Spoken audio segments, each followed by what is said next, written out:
আসসালামু আলাইকুম। এটিএন বাংলা গ্রামগঞ্জের খবরে সবাইকে স্বাগত জানাচ্ছি। আমি ভাবনা হবে। শুরুতেই বিআরবি কেবল সংবাদ শিরোনাম। আনুষ্ঠানিক প্রচারণা শেষ, এখন ভোটের প্রতীক্ষা। সারা দেশে মাঠে নামছে ৯ লাখ আইন শৃঙ্খলা বাহিনীর সদস্য এবং ১,০৫১ ম্যাজিস্ট্রেট। এবারের নির্বাচনে ইলেকশন ইঞ্জিনিয়ারিং এর কোনো সুযোগ নেই, মন্তব্য মির্জা ফখরুলের। দেশের সার্বিক পরিবেশ ভোটের অনুকূলে।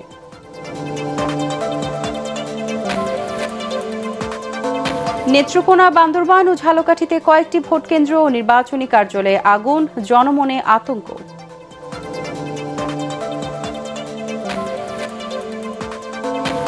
নির্বাচন উপলক্ষে 4 দিনের ছুটিতে বাড়ির পথে কর্মজীবী মানুষ। ঢাকা, টাঙ্গাইল ও ময়মনসিংহে মহাসড়কে দীর্ঘ যানজট, বাড়তি ভাড়ার অভিযোগে যাত্রীদের সড়ক অবরোধ। শুনছিলেন বিআরবি কেবল সংবাদ শিরোনাম, এবারে বিস্তারিত। শেষ হয়েছে ত্রয়োদশ জাতীয় সংসদ নির্বাচনের প্রচারণা। এখন ভোটের প্রতীক্ষায় সারা দেশের মানুষ। এদিকে ব্যালট পেপার সহ অন্যান্য সরঞ্জাম সোমবার থেকেই জেলায় জেলায় পাঠানো শুরু হয়েছে। কাল পাঠানো হবে কেন্দ্রগুলোতে। দেশের সার্বিক পরিস্থিতি নিয়ন্ত্রণে মোতায়েন করা হয়েছে আইন শৃঙ্খলা বাহিনীর সদস্যদের। আরও জানাচ্ছেন আসিফুর রহমান সাগর। আগামী 12 ফেব্রুয়ারি অনুষ্ঠিত হতে যাচ্ছে বহুল প্রতীক্ষিত ত্রয়োদশ জাতীয় সংসদ নির্বাচন ও গণভোট। সকাল 7:30 থেকে বিকেল 4:30 পর্যন্ত সারা দেশে 299টি সংসদীয় আসনে স্বচ্ছ ব্যালট বাক্সে ভোট গ্রহণ করা হবে। শেরপুর 3 আসনে জামায়াতে ইসলামীর প্রার্থীর মৃত্যুতে ইসি এই আসনের নির্বাচন বাতিল করেছে। এদিকে সংসদ নির্বাচন ও গণভোটের ব্যালট পেপার সহ অন্যান্য সরঞ্জাম সোমবার থেকে কেন্দ্রে কেন্দ্রে পাঠানো শুরু হয়েছে। পার্বত্য চট্টগ্রামের দুর্গম এলাকায় ব্যবহার হচ্ছে হেলিকপ্টার। এবারের নির্বাচনে 51টি দল অংশ নিয়েছে। মোট প্রার্থী 1981। এর মধ্যে স্বতন্ত্র প্রার্থী রয়েছেন 247 জন। মোট ভোটার 12,77,00,000-এর বেশি। এর মধ্যে পুরুষ ভোটার 6,48,00,000 ও নারী ভোটার 6,28,00,000-এর বেশি। 22 জানুয়ারি থেকে নির্বাচনী প্রচারণা শুরু হয়ে মঙ্গলবার সকালে তা শেষ হয়েছে। এবারের নির্বাচনে সার্বিক নিরাপত্তা এবং সুষ্ঠু নির্বাচন আয়োজনে পুলিশসহ আইন শৃঙ্খলা রক্ষাকারী বাহিনী প্রায় 9 লাখ সদস্য দায়িত্ব পালন করবেন। সশস্ত্র বাহিনী থেকেই 1,08,000-এর মতো সদস্য নিয়োগ করা হয়েছে, যা আগের নির্বাচনের তুলনায় প্রায় 3 গুণ। এছাড়াও পুলিশ সদস্য মোতায়েন করা হবে প্রায় 1,87,000। আর নির্বাচন উপলক্ষে সারা দেশে আইন শৃঙ্খলা রক্ষায় ভ্রাম্যমাণ আদালত পরিচালনার জন্য 1,051 জন নির্বাহী ম্যাজিস্ট্রেট নিয়োগ দিয়েছে সরকার। এছাড়াও নির্বাচনে আনসার ও গ্রাম প্রতিরক্ষা বাহিনীর সদস্য থাকবেন 5,55,958 জন। বিজিবির 37,453, র্যাবের প্রায় 8,000, নৌবাহিনীর 5,000, কোস্টগার্ডের 3,500 এবং ফায়ার সার্ভিসের 13,000 সদস্য নির্বাচনী দায়িত্ব পালন করবেন। পরিস্থিতি জানার জন্য প্রতিটি ভোটকেন্দ্রে একজনের কাছে থাকবে বডি ক্যামেরা। এছাড়া একাধিক ভোটকেন্দ্রের নিয়ন্ত্রণের জন্য থাকবে 180টি স্ট্রাইকিং টিম এবং 510টি মোবাইল টিম। সারা দেশে প্রতিটি ভোটকেন্দ্রে আইন শৃঙ্খলা বাহিনীর 16 থেকে 17 জন সদস্য এবং ঝুঁকিপূর্ণ কেন্দ্রে 17 থেকে 18 জন মোতায়েন থাকবেন। আসিফুর রহমান সাগর, এটিএন বাংলা। এবারের নির্বাচনে ইলেকশন ইঞ্জিনিয়ারিং এর কোনো সুযোগ নেই বলে মন্তব্য করেছেন বিএনপি মহাসচিব মির্জা ফখরুল ইসলাম আলমগীর। দেশের সার্বিক পরিবেশ নির্বাচনের অনুকূলে রয়েছে বলেও জানান তিনি। সকালে ঠাকুরগাঁওয়ে তার বাসভবনে সংবাদ সম্মেলনে বিএনপি মহাসচিব এসব কথা বলেন। জামায়াত ভুয়া সংবাদ ছড়িয়ে অপপ্রচার চালাচ্ছে বলে অভিযোগ করে মির্জা ফখরুল। বলেন, বিএনপি ইতিবাচক ও গঠনমূলক রাজনীতিতে বিশ্বাসী।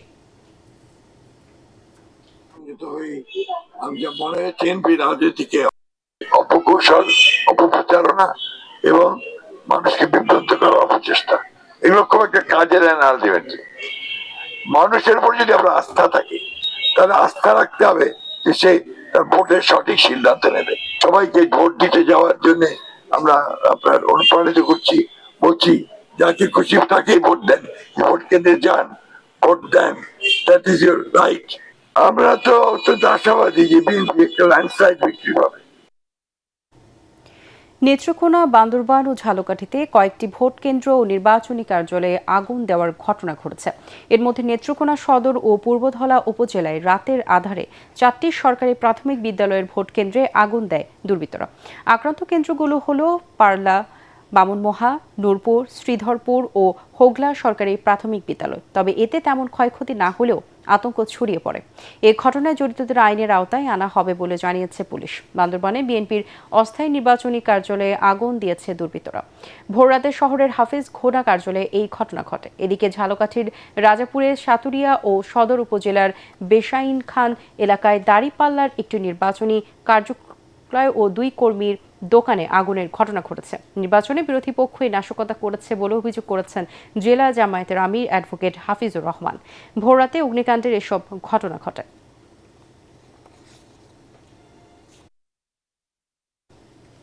ত্রয়োদশ জাতীয় সংসদ নির্বাচন উপলক্ষে আজও সারা দেশে জেলা প্রশাসকের কার্যালয় থেকে ব্যালট পেপার সহ নির্বাচনী সামগ্রী বিতরণ করা হয়। চট্টগ্রামের 16টি সংসদীয় আসনে 1965টি কেন্দ্রে ভোট গ্রহণ করা হবে। ইতিমধ্যে প্রতিটি নির্বাচনী এলাকায় সকল নির্বাচনী সামগ্রী পৌঁছে দেওয়া হয়েছে। সহকারী রিটার্নিং কর্মকর্তার কার্যালয় থেকে বুধবার সকালে ব্যালট পেপার সহ আইনশৃঙ্খলা বাহিনীর সদস্যরা পৌঁছে যাবেন এসব ভোট কেন্দ্রে। এদিকে সংসদ নির্বাচন ও গণভোটকে কেন্দ্র করে চট্টগ্রাম নগরের নিরাপত্তা জোরদার করেছে আইনশৃঙ্খলা বাহিনী। মেহেরপুরে উপজেলা পর্যায়ে ভোটের সরঞ্জাম বিতরণ করা হয়েছে। আগামীকাল সকাল থেকে কেন্দ্রে কেন্দ্রে পৌঁছে যাবে ভোটের এসব সরঞ্জাম। উপজেলা পর্যায়ে সহকারী রিটার্নিং কর্মকর্তা এসব সরঞ্জাম বুঝে নেন। কিশোরগঞ্জে জেলা প্রশাসকের কার্যালয় থেকে 6টি সংসদীয় আসনের ভোট কেন্দ্রগুলোতে নির্বাচনী সামগ্রী বিতরণ করা হয়।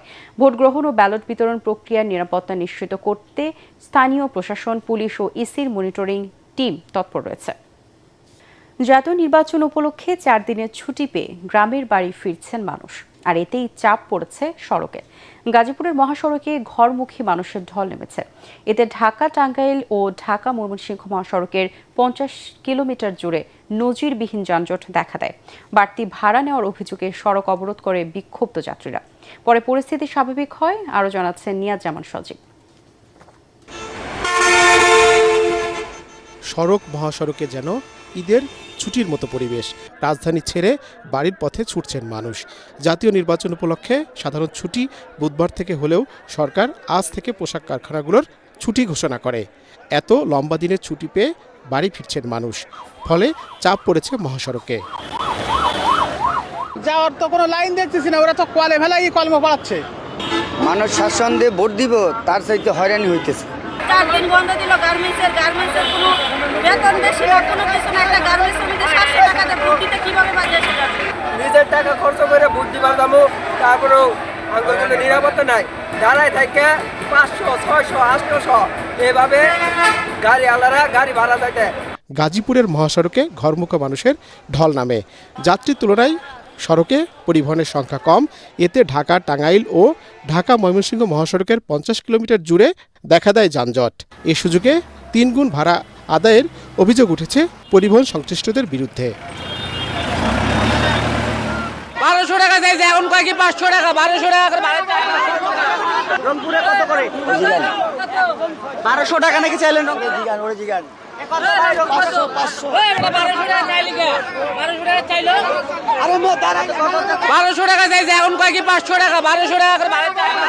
ভাড়া তো বেশি। কত যাচ্ছে? 1800, আগে আসলে 500।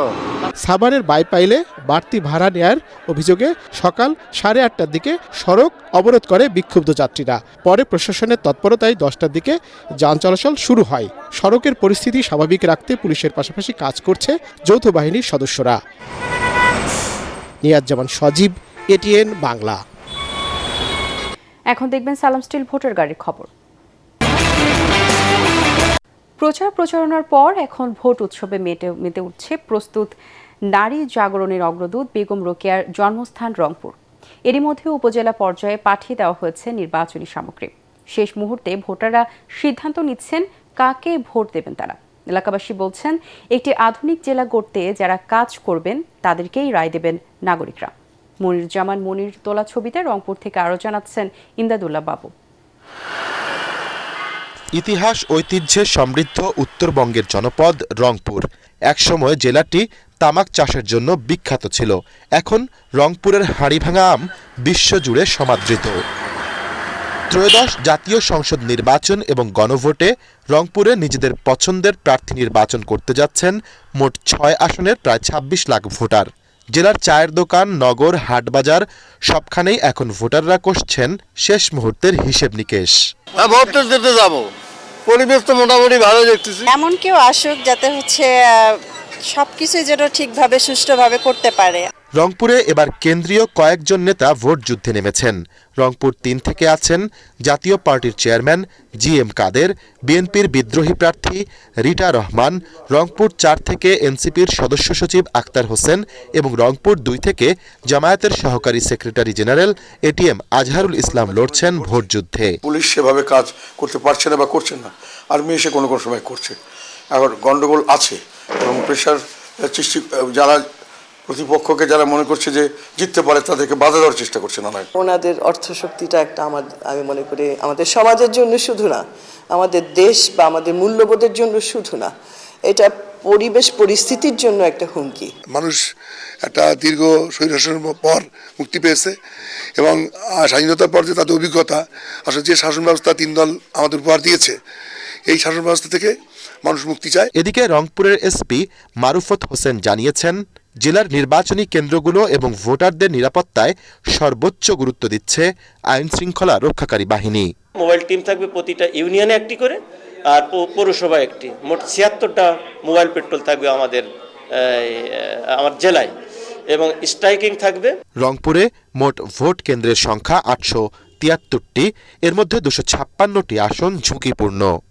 একসময় রংপুরে লাঙ্গলের আধিপত্য থাকলেও এবারের নির্বাচনে চিত্র একেবারেই ভিন্ন।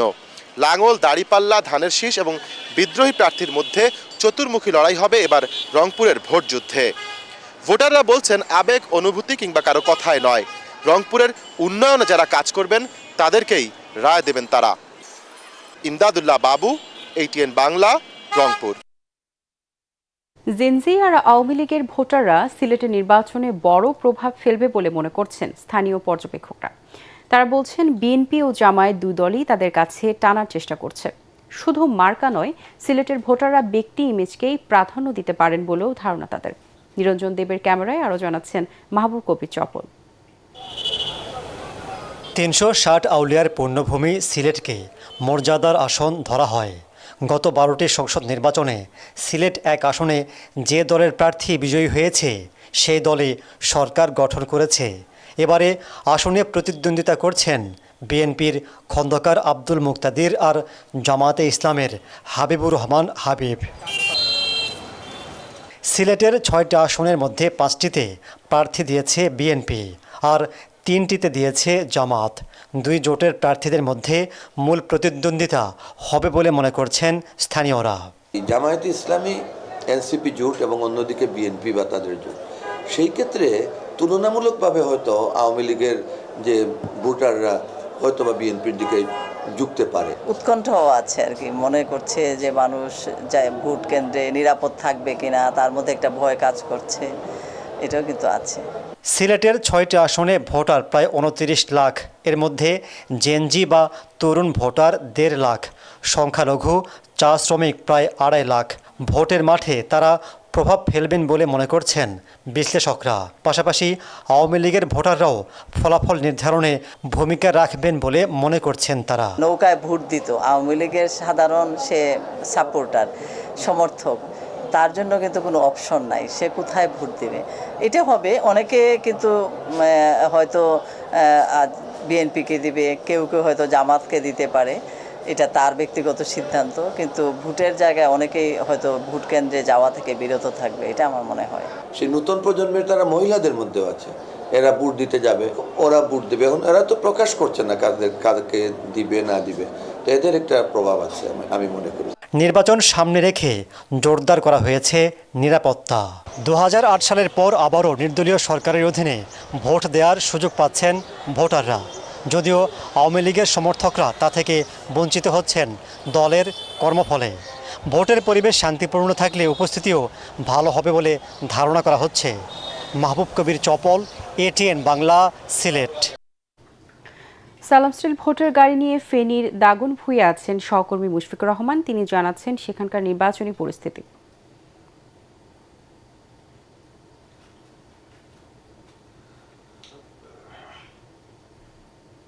সালাম স্টিল ভোটার গাড়ি নিয়ে আছি ফেনী 3 আসনে। ফেনীর দাগনভূঞা এবং সোনাগাজী এই দুটি উপজেলা নিয়ে এই আসনটি গঠিত। এই আসনে সকাল থেকে যেহেতু আজকে প্রচার প্রচারণা বন্ধ, তারপরেও কিন্তু ভোটের মাঠে বেশ উত্তাপ ছড়াচ্ছে। বিএনপির প্রার্থী হিসেবে এখানে রয়েছেন আব্দুল আওয়াল মিন্টু এবং জামায়াতে ইসলামের প্রার্থী হিসেবে রয়েছেন ফখরুদ্দিন মানিক। এই দুইজনের মধ্যেই কিন্তু বেশ জয় পরাজয়ের সমীকরণ, সেটা মেলাতে ব্যস্ত স্থানীয় ভোটাররা। তারা কিন্তু আসলে দুই রকমের কথাই বলছেন, অনেকে জামায়াতের কথা বলছেন, অনেকে বিএনপির কথা বলছেন। সেই ক্ষেত্রে আসলে ভোট অনুষ্ঠিত হওয়ার আগে এখনো নিশ্চিত করে কোনো সমীকরণ মেলানো আর কোনো সুযোগ নেই যে আসলে কোন পক্ষ শক্তিশালী অবস্থানে আছে। তবে এই কথাটা অবশ্যই বলা যায় যে হাড্ডাহাড্ডি লড়াই হবে এখানে, এবং নির্বাচনের আমেজ বা নির্বাচন যে জমে উঠেছে সেটা এই দাগনভূঞা এবং সোনাগাজীর এই ফেনী 3 আসনে এলে কিন্তু বেশ ভালো করেই বোঝা যাচ্ছে। সালাম স্টিল ভোটার গাড়ি নিয়ে এই ছিল এখনকার মতো আমার কাছে সবশেষ খবর। সালাম স্টিল ভোটার গাড়ি নিয়ে বান্দরবান থেকে সেখানকার সর্বশেষ নির্বাচনী হালচাল জানাচ্ছেন প্রতিনিধি মিনারুল হক। দর্শক, সালাম স্টিল ভোটের খবর জানাচ্ছি আমি বান্দরবান শহরের প্রাণকেন্দ্র ট্রাফিক মোড় থেকে। বান্দরবানের 300 নং সংসদীয় আসনে এখন নির্বাচনী প্রস্তুতি প্রায় শেষ পর্যায়ে।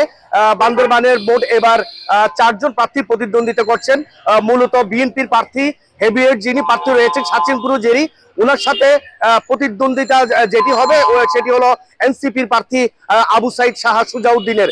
এই বিষয়টি নিয়ে এখন সর্বত্রই খুব আলোচনা চলছে। আমি একটি বিষয় জানিয়ে রাখি, বান্দরবানে মোট এবার নিরাপত্তায় প্রায় 7000 নিরাপত্তা কর্মী, আইন শৃঙ্খলা বাহিনীর কর্মী তারা নিয়োজিত থাকবেন, এবং সেই সাথে মোট বান্দরবানের যে 186টি কেন্দ্র রয়েছে তার মধ্যে 158টি কেন্দ্র কিন্তু ঝুঁকিপূর্ণ, এবং সেই সাথে এসব প্রায় 666টি কেন্দ্রের মধ্যে এবার সিসি ক্যামেরা বসাচ্ছে শুধুমাত্র নিরাপত্তার কারণে। একটু আগে আমি জেলা রিটার্নিং অফিসার জেলা প্রশাসক রিনির সাথে কথা বলেছি, তিনি যেটি জানিয়েছেন যে নির্বাচন সুষ্ঠুভাবে সম্পন্ন করতে ইতিমধ্যে নিরাপত্তা বাহিনী, নির্বাচন কমিশন এবং রিটার্নিং অফিসার বা জেলা প্রশাসন পক্ষ থেকে সব ধরনের ব্যবস্থাই নেওয়া হয়েছে। এটি ছিল বান্দরবানের সর্বশেষ নির্বাচনী তথ্য। ভূমিকম্প সহনীয় মোস্ট ডিউরেবল দেশের প্রথম Thermex rod Salam steel. Salam steel বোঝে durability. Salam steel, most durable steel. Sylhet 6 আসনে ইলেকশন ইঞ্জিনিয়ারিংয়ের আশঙ্কা করছেন বিএনপি প্রার্থী অ্যাডভোকেট ইমরান আহমেদ চৌধুরী। দুপুরে সিলেট জেলা রিটার্নিং কর্মকর্তার কাছে লিখিত অভিযোগ দিয়ে সাংবাদিকদের কাছে এমন আশঙ্কার কথা জানান তিনি। এ সময় তিনি বলেন, জামায়াত প্রার্থী বিপুল পরিমাণ বহিরাগত নিয়ে রেখেছে বিয়ানীবাজার ও গোপালগঞ্জে। তারা ভোটের মাঠে প্রস্তাব বিস্তারের চেষ্টা চালাচ্ছে। এছাড়া বিয়ানীবাজার সীমান্তবর্তী 7 কিলোমিটার এলাকায় ভোট কেন্দ্রে সেনাবাহিনী মোতায়েনের দাবি না করা হলেও কার্যকর কোনো ব্যবস্থা নেওয়া হয়নি বলে অভিযোগ করেন তিনি। আমি অবশ্যই শঙ্কিত এইভাবে এর জন্য যে আমরা শুনতে পাচ্ছি যে সিলেটের 2-3 আসনে আমাদের অপোজিশন যারা আছে তাদের ক্যান্ডিডেট না থাকায় তাদের সব জায়গা থেকে তাদের লোকজন নিয়ে আমাদের এলাকায় জড়ো করে সেন্টার দখল করতে পারে, এটা একটা শঙ্কা আছে। কুমিল্লা সদর উপজেলার কটকবাজার এলাকায় একটি পুকুর থেকে অবৈধ আগ্নেয়াস্ত্র উদ্ধার করেছে র্যাব জানায়, ভোরে অভিযান চালিয়ে বেশ কয়েকটি পিস্তল ও বন্দুক সহ 2 বস্তা ধারালো অস্ত্র উদ্ধার করা হয়। শ্যালো মেশিন ব্যবহার করে পুকুরের পানি সেচে সব অস্ত্র উদ্ধার করা হয় বলে জানিয়েছেন RAB Comilla company commander major Sadman Ibne Alam. ওই পুকুরে আরও অস্ত্র থাকতে পারে বলে ধারণা করছে র্যাব।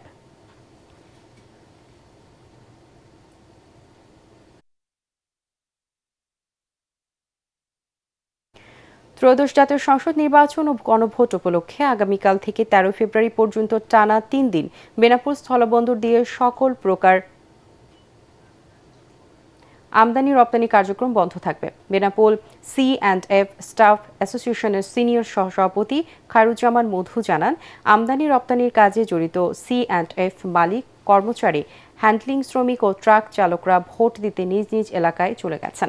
ফলে 3 দিন বন্দরের কার্যক্রম বন্ধ রাখার সিদ্ধান্ত নেওয়া হয়েছে। শনিবার সকাল থেকে যথারীতি আবারও আমদানি রপ্তানি কার্যক্রম শুরু হবে। পরবর্তী সংবাদ দেখার আমন্ত্রণ জানিয়ে এখনকার মতো শেষ করছি এটিএন বাংলার সংবাদ। ইউটিউবে দেখতে ব্রাউজ করুন youtube/ATN বাংলা নিউজ। ধন্যবাদ সবাইকে।